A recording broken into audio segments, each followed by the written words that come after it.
published 4 novels, and we're about to have your 4th novel translated, the first translated into English, which is just fantastic. A Long Way from Douala. It's been translated by Ros Schwartz and published by Hope Road Publishing, and it was published in French by Édition Zoé.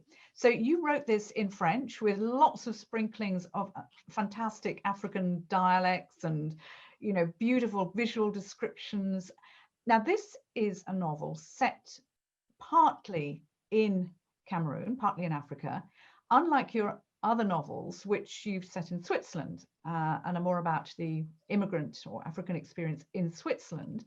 Now, this novel, you actually went to Cameroon, you followed the journey of these boys. It's about a young boy called Jean Choupé, and it's about wanting to travel to Europe to play football.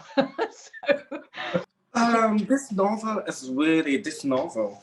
You should see what we're talking about. I got it now, and I feel like loads of happiness since I received it. This book is very important for me. As you said, it's the 4th one that I wrote in English, in French. Excuse me. You probably could write it in English, but you wrote it in French. It's the 4th one in French, but it's the 1st one in English. And it's very important because there I start really with fiction, not auto fiction, not really taking lots of elements from my life, from my own experience, but trying to come back in my mind, you know, and to talk about my the childhood, the teenager, the city where I grew up. In the first books, I talked a lot about Africa and Europe, Switzerland, and I mean Cameroon and Switzerland. So there, I wanted really to go back just in Cameroon and to think about fiction, really fiction. What I mean by fiction is really when my personality, my life is not going to take over the place of the protagonist. I've been writing now and publishing for 10 years, so I'm getting like white hair, you know, on my back. So today I think that Loin de Douala is a book of passions.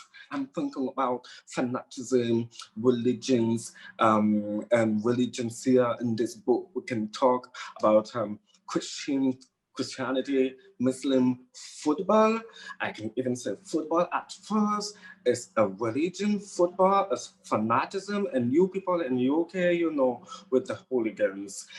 In Cameroon, it's really something amazing.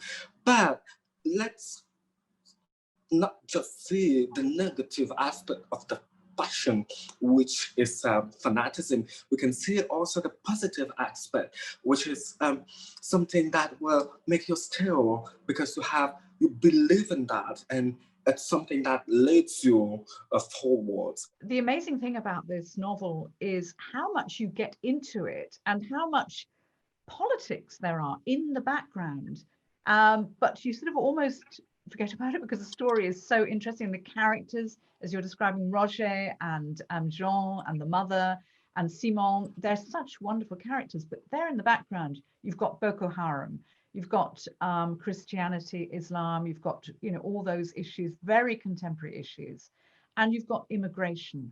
I think I'm just a writer and a storyteller, and a writer is supposed to be a witness of his world. So I cannot write out of what is happening around me. One